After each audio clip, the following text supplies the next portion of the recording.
There could have been somebody in the SCA region doing it, and I had no idea. All right, chat, calm down. All right, put your pitchforks away. I get Well, it. and at the same time, it's this line pick that not only South America's been picking, but EU's been picking it up a lot. Sienna's been picking it up a lot, and it's just such an annoying hero, such an annoying five where you take the man out, you get 2 levels, and that's a good response to the Wraith King. I mean, Wraith King, it's that cheese hero that's not even a cheese hero. It's just so solid in the lane. He's always able to get very good, solid timings. But this Invoker is a very good answer. And the answer we usually see banned out. But I think Infinity Esports are sort of salvaging the draft with this pick. And it's also good for the Witch Doctor. I talk very seldom of it because the Tornado is such an amazing spell. If they just have the exact, well, not exact location, Tornado's got a big target box. But I mean, it breaks a lot of the supports from Undying, and like we were talking a lot about it yesterday, like since these two supports are now picked up, the Invoker just feels completely uncontested by these supports. And it doesn't really like get affected by being disarmed by the Pangolier, doesn't really get affected by just getting stunned by the Wraith King because he could just Wraith Walk, and that's really about it. And the gyro ban from Undying, it makes a lot of sense. We've seen Tomato play it before, and they kind of understand that it's just one of those heroes that would supply a little bit too much damage. It's very obnoxious to just keep everybody controlled, and it just gives that little bit of oomph that other safe laners aren't really able to provide. But otherwise, Infinity Esports bans are very, very good. They're able to really deny a lot of Bryle's comfort picks. They could still go for the Morphling, which is sort of an age-old counter to the Invoker, but at the same time, the way they've set themselves up, it feels like nothing good really feels great for Bryle because you've got that line on the enemy team where Storm Spirit doesn't feel great now. Morphling is a little bit risky to pick into, but they might do it anyway. We've seen a lot of Morphlings picked into unfair scenarios and still get away with it just a little bit. We've definitely seen some punishments for sure, but the hero is still quite strong even when countered. Well, I was gonna start breaking down some of the other safe lane supports or safe lane or mid picks that they can go for that would be working against this Invoker. But you're right, there's not really much that can go against this. Like you don't really want to run the Lesh because he is very susceptible to just getting jumped by the Mars in the later game, and the mana drain as well as the Hex follow up. I feel like they just kind of need somebody that might have that sort of natural responsibility, but like they don't want to run the Queen. Queen's not going to work. It's another hero that is very low HP pool, but it does have that roaming potential. Puck is actually still in the pool, and I think Puck might actually be that maybe the last best possible hero. And I think that's what Infinity are really considering here because there is still the Weaver in the pool. There is still, I believe, taking a look, we're actually going to see him pick right here. And that's Yeah, what they're there you going to go. go for. But like you said, Undying do still have that puck in the pool if they really want to.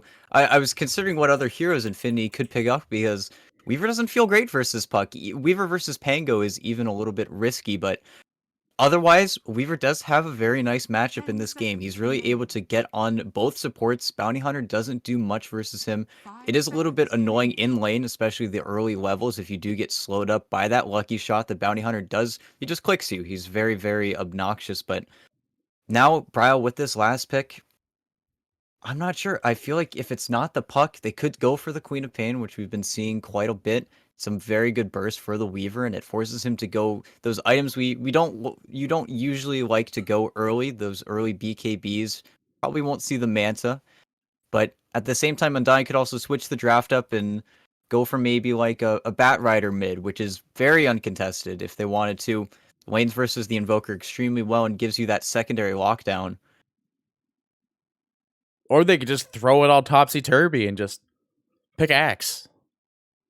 That's true. They Pickaxe, could just literally run the pick Pango any mid. other hero. Yeah. No, they could run Pango mid, actually. It's not terrible.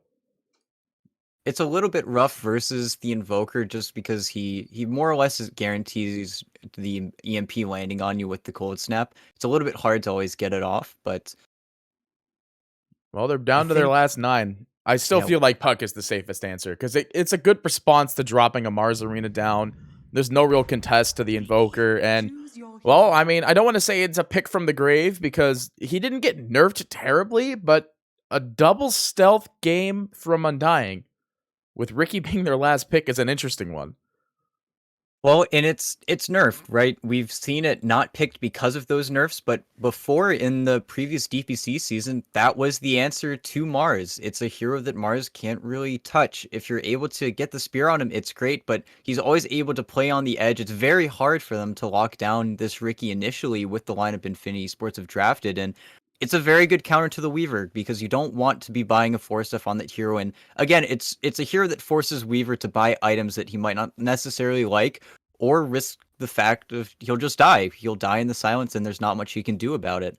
We've also seen it sort of picked up as a counter to this Invoker, where once you hit level 6 on Bryle, PP has to start using mana to get those last hits because the damage is just, it's too big. The damage difference is just too massive, and it's an interesting pick, but again, Undying have sort of ruined our expectations with their draft. They're just drafting really out of the box. And again, a lineup they haven't played at all in the BTS Pro Series 5. They're switching it up yet again. I mean, we've seen a lot of these, I don't want to say higher tier teams, but these more defined teams that have been probably playing with a little bit more practice and like probably have a lot of scrims and Definitely. stuff going on, and like we've seen them throw out a lot of stuff like this. So it's not terribly surprising to see that they are picking up strange heroes like this. And we talked about it yesterday that a lot of people have been doing random scrims, and maybe there's just some draft we're not seeing out there. Maybe there's some pocket drafts that are happening. I mean, we saw support. We saw five. We saw 5 bars and Lifestealer. So anything can happen. Laning together Yes. as well.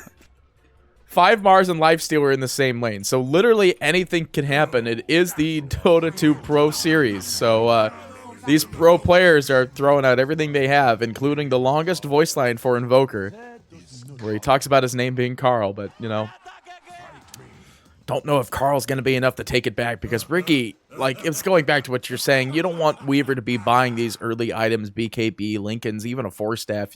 Like, you want to be going for that damage early. The like typical Weaver build we've been seeing has just been like, what? It's not the it's like a 50-50 for Desolator, but it's like S and Y into Daedalus. Just 2 items on a Weaver. Like, that was the build we've been seeing for quite some time, and now people are just picking up all these counters for him, and he's forced to go for defensives, like all the way back in the olden times, where it was Lincoln Sphere first item. When even in the matchup, the Weaver versus Wraith King, they might get Sexy Yogi already. Their line does jump in there. They do throw out an arrow. It does latch on the Riki, so this might be a trade here, actually, as Bryle's very low. God's Rebuke goes out, and yeah, Bryle will be traded off here. And the only downside to this is that Yogi went down to Moon Meander here, and they might be able to find this kill on Dubu. He has to spec up the Voodoo Restoration, though. He wants to sort of walk away from this one, but arrow goes through. Good read. At the same time, though, they're losing out on all their bounty runes. They've lost a little bit of focus here. Yeah, they're going to get none. Yeah, this is a 4 grab for Undying. Sure, you throw your Riki away, but he kind of just gets his death gold back instantly with this. Like, yeah, 142, and I mean, that's a lot of money. It's 160. Bounty runes are very... Oh, Pamplona, actually. He's getting chased by Moon Meander as well. Look, he's actually got his... I think he's got his Orb of Corrosion already. I think it might be coming on the Courier. Wherever it is. Where is it? Yep, it is. Oh my goodness. The Courier's rocking down bottom. Oh, it's bottom. Okay. Ah, he TP'd. That's what happened. Yeah, he's already got his Orb of Corrosion. It's just going to make this Lion's life even more difficult. And actually, they might just play in Sexy Yogi. Yeah, I don't think he expected this. Yeah, this caught him off guard indefinitely. He does have a stun, though. So they will be able to, like, put some return damage down. But, yeah, that Orb of Corrosion catching him off guard very early here. Like, Moon Meander's got HP to work with. He's got damage to work with. He's got minus armor to work with now. This lane is officially hard. Not like it wasn't before, of course. And that's exactly what they need to do. Sexy Yogi and now are putting some good damage onto Saberlight, but they block both camps up. They're going to be able to hold this creep wave back here, and Saberlight's going to get a few levels, and once that lucky shot is up, then Sexy Yogi really needs to be careful about where he's positioning in the lane. Meanwhile, in the top lane, it's quite an even one so far. Of course, Dubu, since he had to go for the Voodoo Restu, he can't really make too much aggressive calls here. He is level 2 now, though, so they will have the casket. And level 3, we'll see the Maledict. And we will see, I think, Tomato and Dubu having the Voodoo Restoration, taking a little bit of a laid-back approach to this lane, trying to tank up, deny as many range creeps as possible, as Pamplona isn't able to get him with the arrow. Pamplona. He does get hit with the bounce. But yeah, he'll be fine. But they're gonna keep trying to go for this arrow onto the range creep. You could see that Undying are just standing on top of it at all times. Not really much they could have done about that one, though.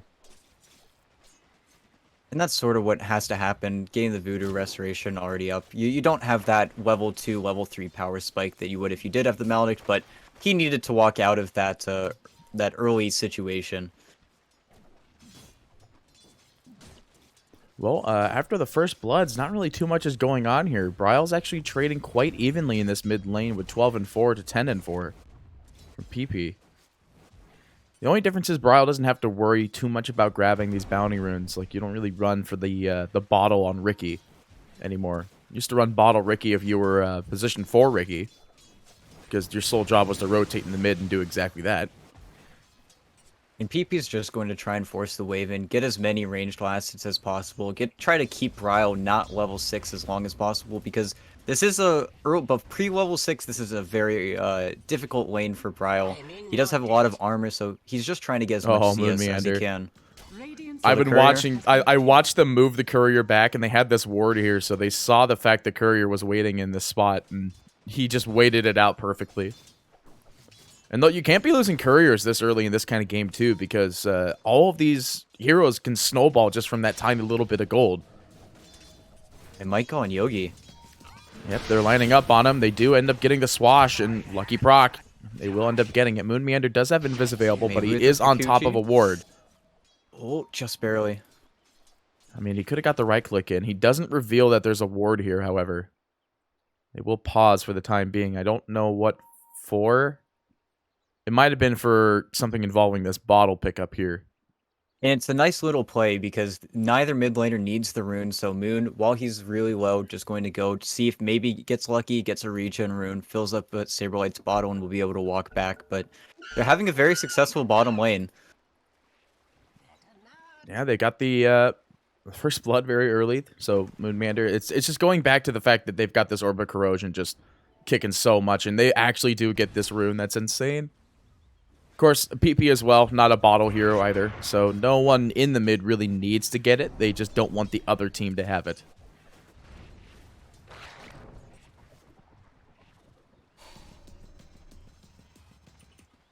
Well, all is well. I say that as Moonmeander's about to snipe yet another courier, though. They do ping it. Oh, Moonmeander's the one to ping it, though, and he does have There's nothing Janata. he can do. Yeah, he'll get it. And it's a testament to their vision. Undying really get to see everything that's going on, and they're making a plan to Saberlight. Yeah, they do put some decent damage onto him, but now able to swap it back out, and Moonmeander is here. He pops the illusion rune immediately, so he can end up trading the bottle off. Does get the charge broken from the stun. So it looks like Moonmeander's just going to hold on to it at this point. He's going to bottle up the bounty rune, walk up the top, and Saberlight not really able to push along for it at the moment. He's having a wave network pushing issues. away anyway. Mm-hmm. Yeah, that and yeah, it looks like he might be having some connection problems, but if anything, Moonmeander's just being the nice guy right now. He's 320, he's slightly faster than the Pango, even though the Pango did just get his boots delivered, but he wants to get as much XP. Again, we see this Pango, you're really just waiting until you're level 6, and then you can get quite aggressive, way more aggressive out onto the map. But Moonmeander, he's doing his job, he's doing everything very fine, and the pace at which the game is going definitely favors Undying. They want to just chill as long as possible, wait for their level 6 timings, get Tomato as much farm, and again, Brow's really just waiting until he's level 6. He's just trying to get as much CS as possible, and going as even with PP as he is, I think he's very happy with the way this game is going. We're actually going to see the Earn build coming out from the from PP here. I feel like this build is actually like it's going to be the big killer for this game, I think, because you've got all the regen that can come out from the Wraith King. There's no real Earn builder that's going to come out, and I mean, I love seeing the Earn Cold Snap build because there's not much you could really do to negate it. The closest thing you have is the is actually just tricks of trading it. The only person that really hasn't escaped for that mechanism at the moment. With the ticks as well, it's one of the things he really needs to lock down Saberlight, where it's much more difficult for him to get off a swash if has that urn ticking him down while getting right-clicked by him. But otherwise, they were able to get a lot of bounty runes again. I think all 4 again. Well, they do have the one that's still over in the triangle here. However, in the top lane, Tomato in a bit of trouble. I think he was poising to try to go grab the other one. Unable to get it, though. They'll have to let it slide. But they still get a 3-1 grab. And this actually resets Moon Meander, both HP and his bottle. Yeah, it's a 3-1 pickup. Of course, the later rune a little bit more important than the openers, of course. But still 3-1. Like, bounty runes are not a joke to just throw away like that.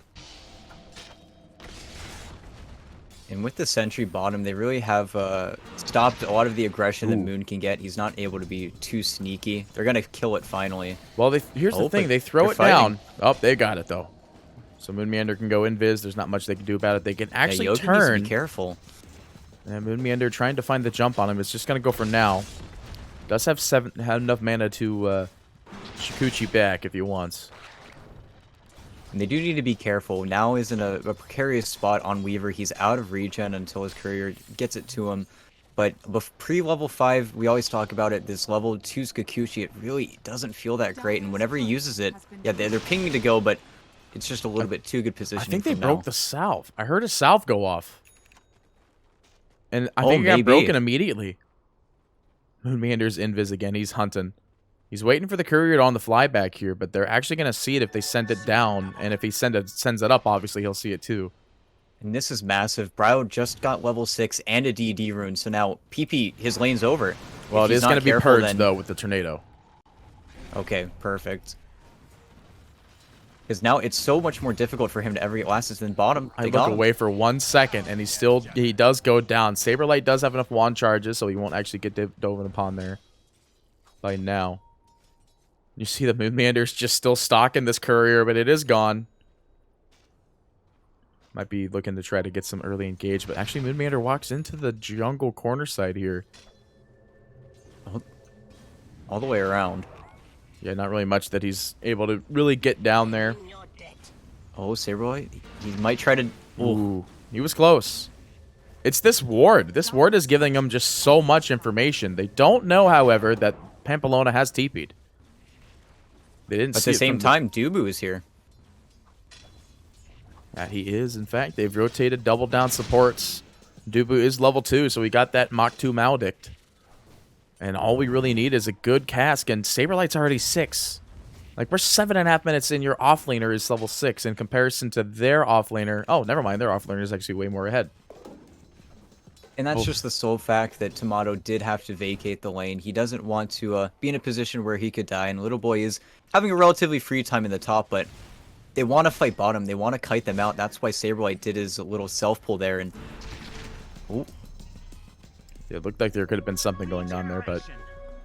No follow-up, though. Ricky actually finds a regen. Bryle's not really going to be able to benefit too much from that. Moon Meander is in the mid, and there's no sentry to scout them out and jump up to the high ground here. There's no smoke available on Bryle. They do have the invis, but there's the reveal.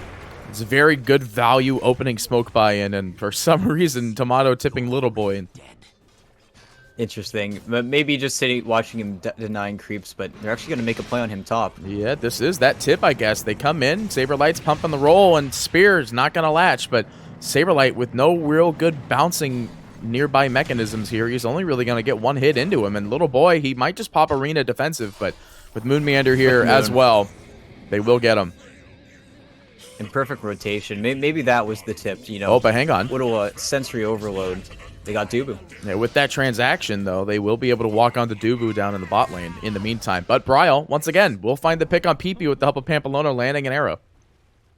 It was such a good kill before onto PP where they were able to find him without Tornado. Just a little experience coming from the Bryle side where knowing the cooldown, but just gets Tornadoed into arrow. There's nothing you can do. It's the same as getting Yules into arrow. No chance at dodging it. I mean, that is like the go-to thing, right? Mirana buys Yules, throws down arrow, and doesn't have to buy Yules this game. So yeah, it already exists. And once again, Back in the mid, arrow straight to the face, and they will be able to find the kill on Saberlight. And dropping the reveal on Bryle, Little Boy is nearby with the arena. Radiant's top tower is under attack. Well, it looks like he is Ricky. He would have been fine, most likely, if he was able to get the jump onto Dubu. It's scary. You need to be a little bit cautious. And Pamplona and PP syncing up, it's very good. Oh, he jumps up to the high ground. Really well played there, able to get the jump just in time. Pamplona will have another leap in 25. Well, 25 seconds might not be enough. However, they will EMP Dubu on the sidelines, and Pamplona might actually get out. No, he gets a click just at the last second. The roll comes out by Saberlight, though. He's in a bad position.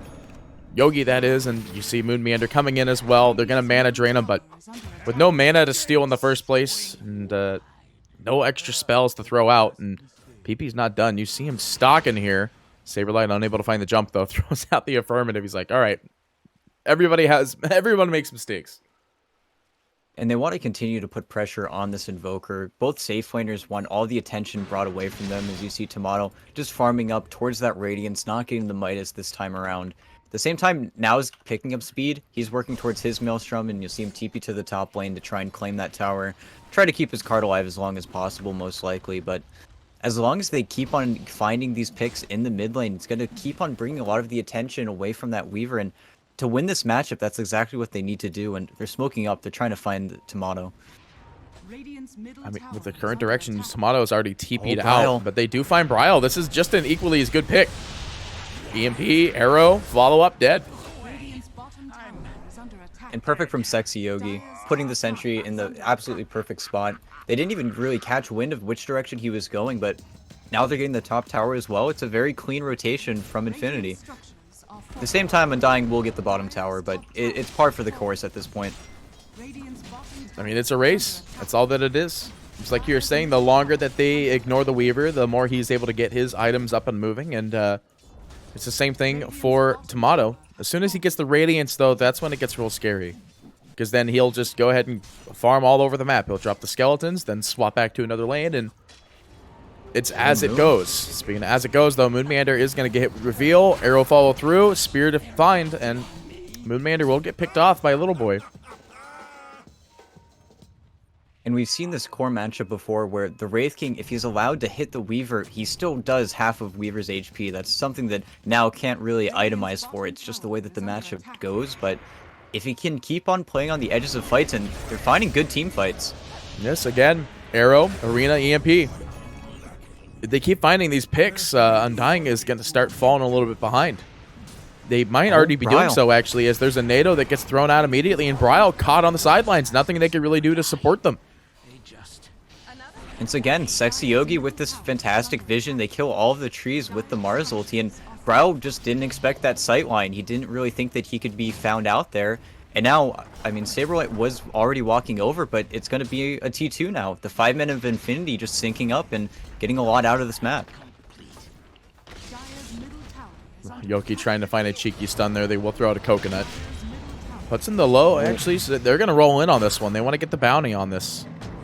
I mean, it's refreshed, so you do have to be careful about this. That's the only thing that a lot of teams don't really keep up on, is that when you're in a game with a bounty hunter, every kill actually matters doubly so. Because every time that's a track kill, that's at least like another, what, it's 300 gold overall? Yeah. Yeah, 130 personal, but then allies bonus is 40. And we'll see, as we've seen Sexy Yogi even yesterday. Yesterday was a little bit unfortunate because he was, I think, on the Enchantress more often than not. But you have to be very careful when you're dying a lot. And that seems like the style that Sexy Yogi plays when he plays Weaver. Kind of the living ward for now. Weaver's kind of scouted out by... He's very low. By Moon Meander here. They will track him. Moon Meander, I think he was trying to bait him back up the hill there. Because if he walked up the hill, Ricky would just cleave into him, but I think they saw it. No, there's no ward here. And you see now working towards this Yasha, and we'll see, usually you see Weavers pick up the Sanj now just because of how powerful Sanj is. Bot lane. Again, bottom. Saber does have roll, but he gets fingered immediately. They read the situation perfectly and understand they can't really get the catch. Yogi, however, is going to try to put some decent pressure down, actually. They might be able to break the Good Aegis of bugs. Tomato. Tried to place down a tree, but the bugs will go down. It will put down Dubu, and they find the pick on Yogi, but this will be Tomato's resurrection. Or will it? Oh, He's actually able to get out of this one. Spear, Is under attack. not going to find it. They get 2 In for a 1. very They might scary get 3. NATO goes through, but it doesn't hit Moon. and this is the scariest timing for a Wraith King. You have the Relic. You really don't want to die until you're level 12 just because the cooldown is so much longer.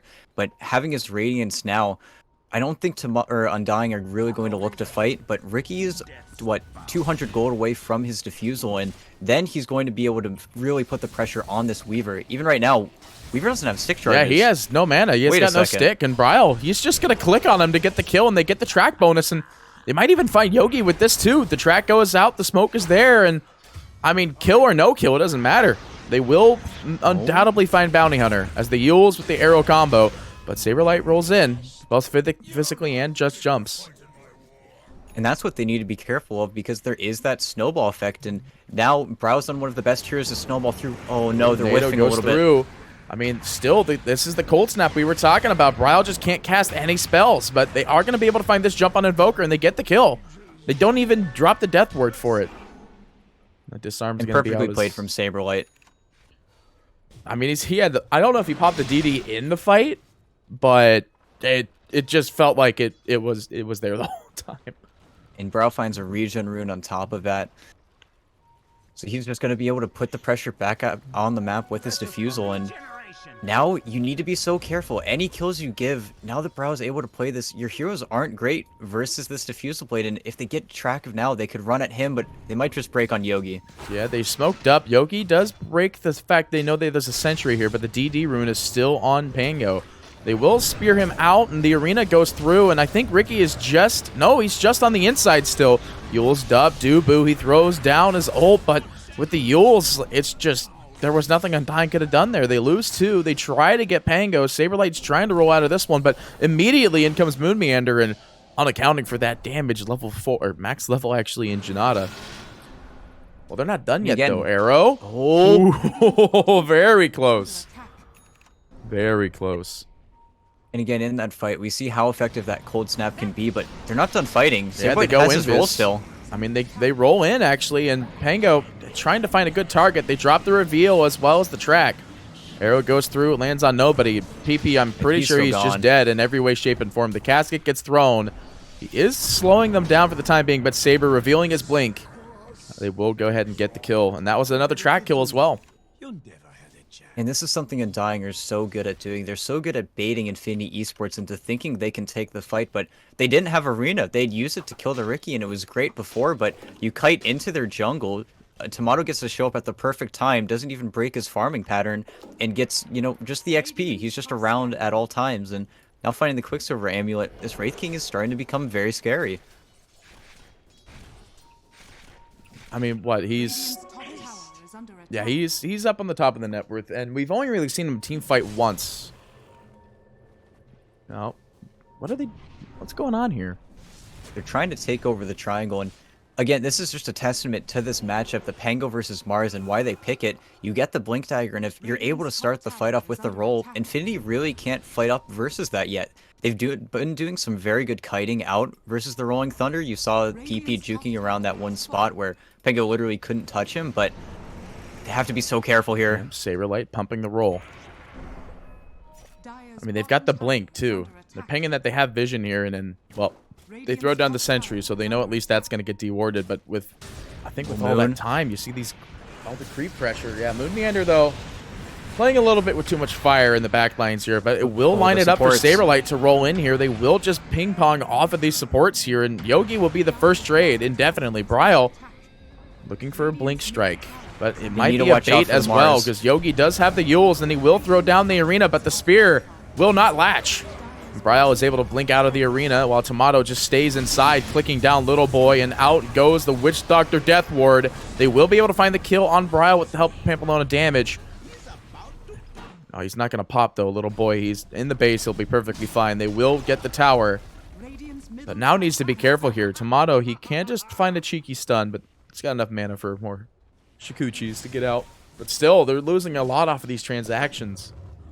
And it's just building up off of that track, and in that fight, we got to see the Ricky versus Mars matchup, and that's the exact reason. You can't do anything. You don't have disable for that hero, and they want to keep fighting, but roll in 10 seconds, they need to be so cautious. I mean, roll is such a quick cooldown spell, and now that Moon Meander's back as well, he could just track after track after track, and I mean, you could see that he's literally at 0 HP. He's burning away, and Tomato just comes in and hits him with one click, and he's just straight dead. And this is what I was crits. describing earlier. Sexy Yogi, he already has 10 deaths, and if you think about it, like, every single hero that's in that AoE of the track gold, every single death is, you know, what would be, what, he died and he fed 219 gold, is now a 500 gold gain, and Undying used so much with that net worth. All of their heroes have so much space to grow, and this Wraith King is continually being uncontested. They can't fight him yet. Bryle jumps in, and there's nothing they could do. They got the defuse, takes the crit, but the track gold as well, and Pamplona trying to escape. They can get the chakram bounce, and they will be able to put the damage out on the little boy, as well as picking off the Murata on the sideline. Saberlight, though, trading a lot of HP, but they find the kill on Yogi, and they do still end up finding it. This is crazy. Undying are going pretty uncontested now. These bounty hunter track golds. When you see just how helpless they are versus the Ricky. I mean, the Mirana and the Mars are behind the Invoker, but he steps a little bit too far into his jungle, and they literally just have to watch. They have no abilities to disable this Ricky, and that's why they picked it. He's just running wild. And we didn't even see a chance for now to get into that fight. He didn't even TP, he didn't even show up, because at the same time, what's he going to do? He's just going to watch. So, with the Ags nerf, though, does Bryle end up going for the Ags next, or does he actually just beeline for the Daedalus build? Like, you've got the Diffusal already. This is where you would see the Diffusal, Daedalus, then... Or no, Diffusal, Ags, then Daedalus. But now with that light Ags nerf...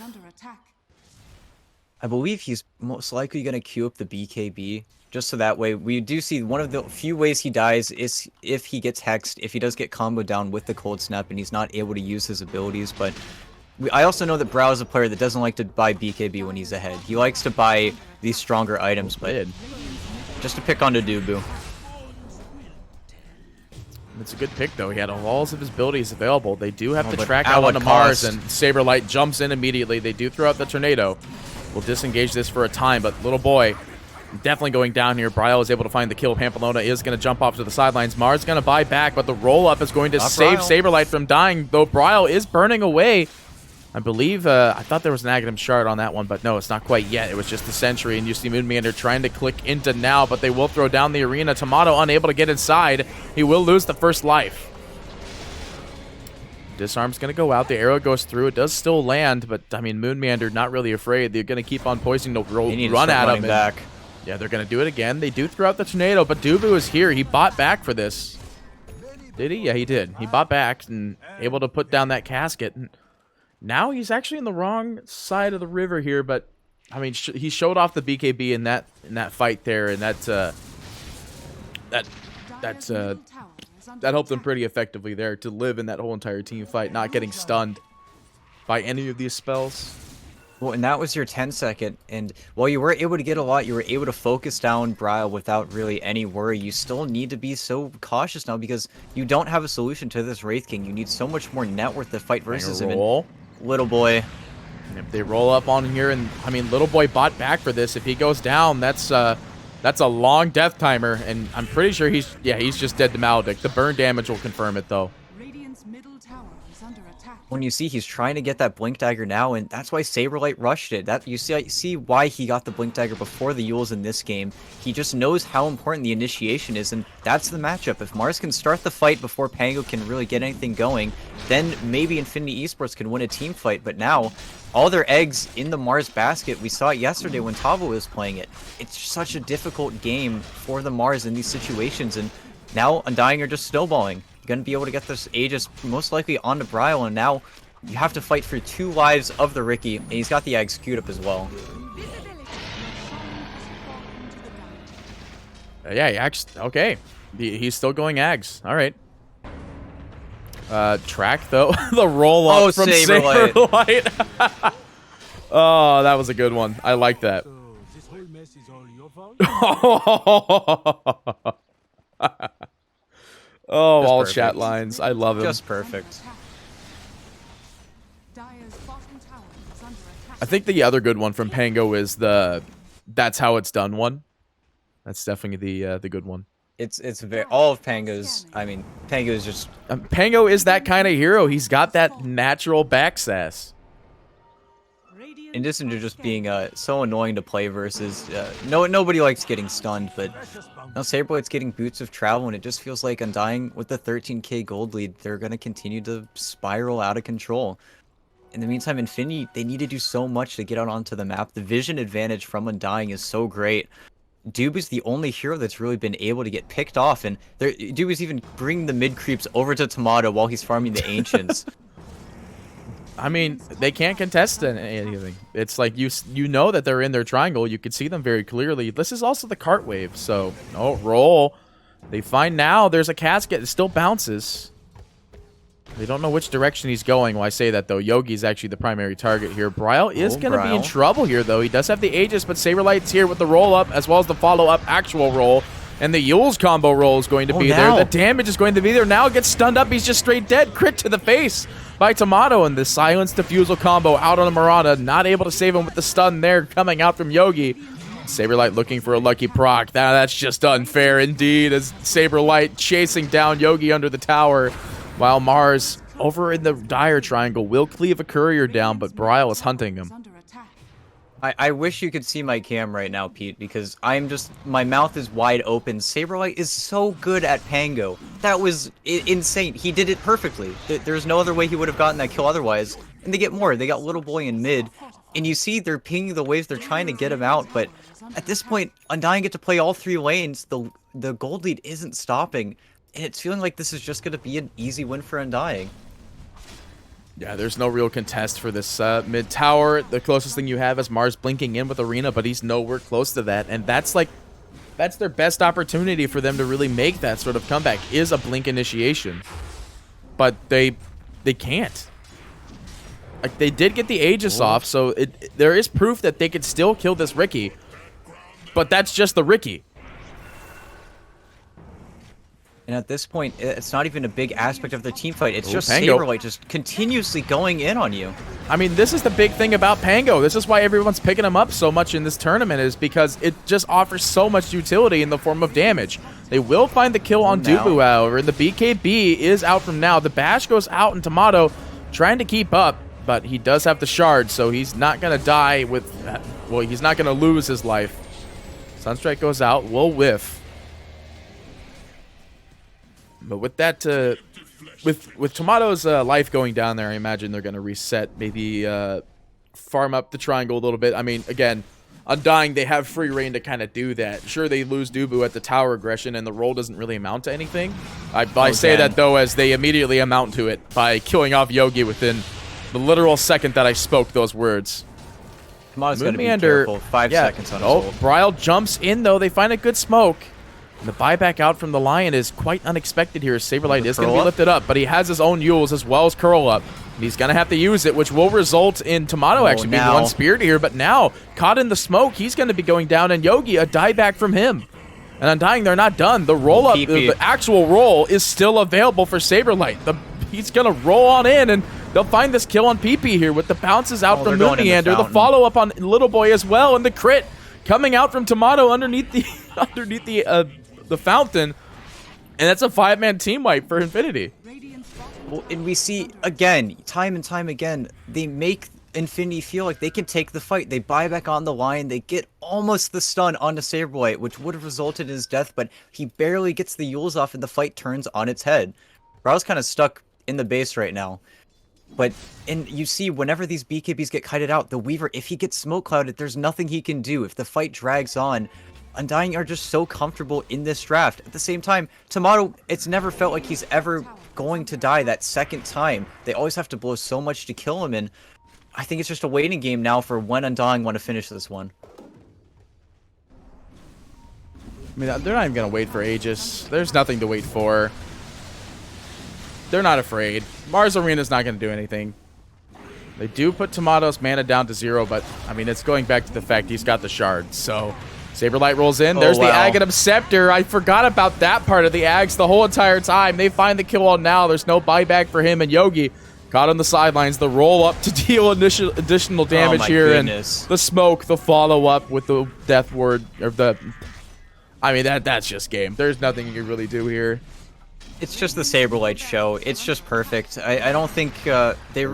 I mean, they realize how good he is at it, but Oh, this Ricky is just so uncontested in this game. Bryle's having a great Ricky game.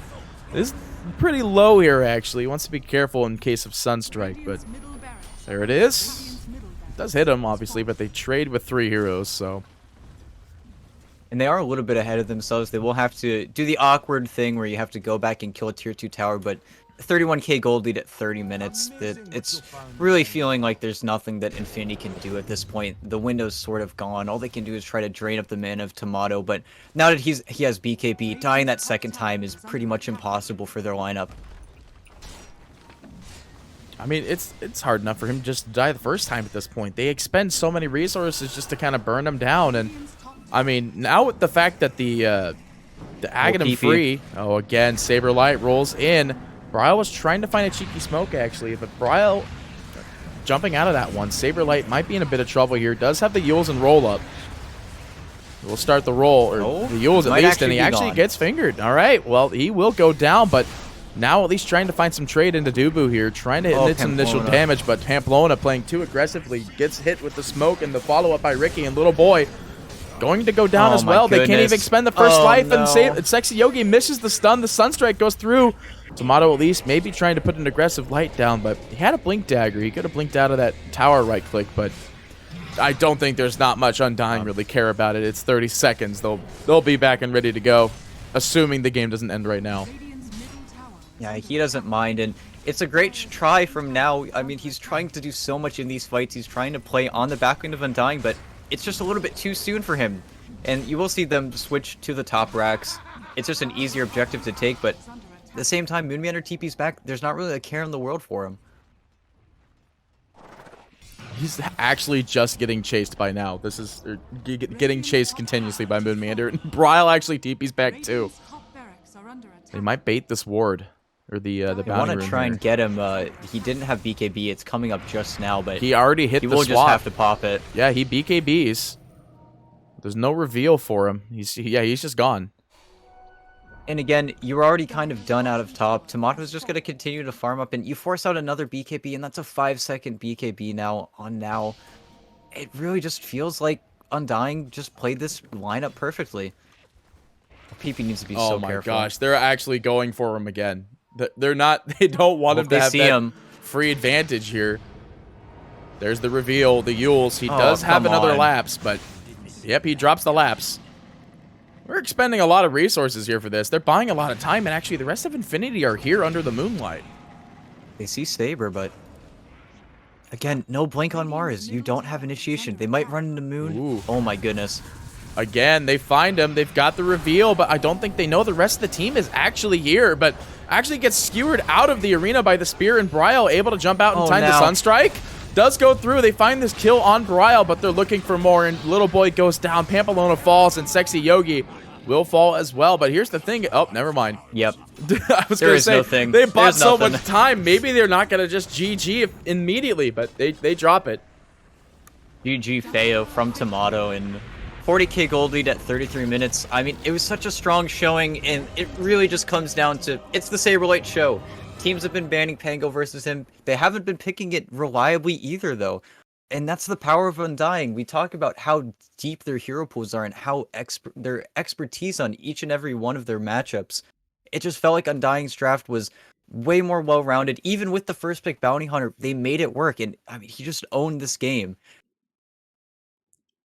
And like the Ricky was just uncontested at the end as well. It wasn't a pick that we were expecting, because it's just Ricky's not in the hero pool anymore, but it worked out extremely well. There was 0 ways they could really get at it, and you know, I kind of threw out the joke that, oh man, they're running the double invis team, and I mean, it clearly didn't matter at all.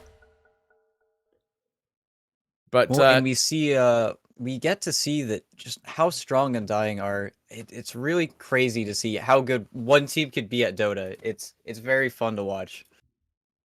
Yeah, I honestly thought this was going to be a kind of like an even opener.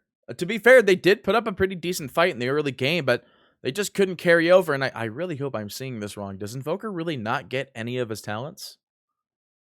Yeah, that's correct. Okay, cool. That's what I figured. But with that being said, ladies and gentlemen, it is a BO2 for the whole entire day, as well as all the other series that happened today. So Infinity Esports can take a chance at getting at Undying, but I mean, we're looking at Undying's overall scores. They've only lost one game in this entire tournament so far. But any team could do it. Anything could happen. That is how Wings won a TI. So, with that being said, ladies and gentlemen, we will see you for the next game right around the corner of Infinity Esports versus Undying, game number 2.